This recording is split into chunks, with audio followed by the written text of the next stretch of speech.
Both Vortex mixers and shakers are commonly used in laboratories for mixing and agitation, but they serve distinct functions and are suited for different applications.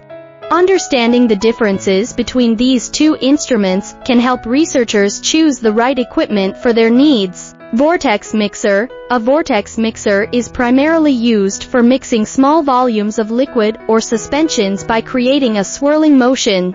It is ideal for quickly and thoroughly mixing samples in test tubes or microtubes.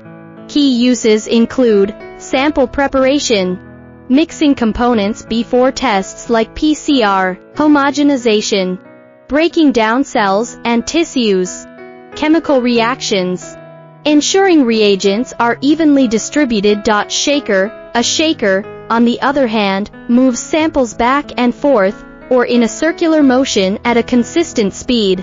It is particularly useful for mixing larger volumes of liquid, homogenizing samples, and culturing cells. Common applications include larger volume mixing, mixing larger volumes of liquid or suspensions, cell cultures, growing and maintaining cell cultures, incubation, incubating samples under controlled conditions.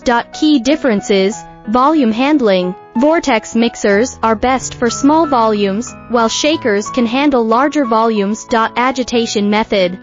Vortex mixers create a swirling motion, whereas shakers move samples back and forth, or in a circular motion.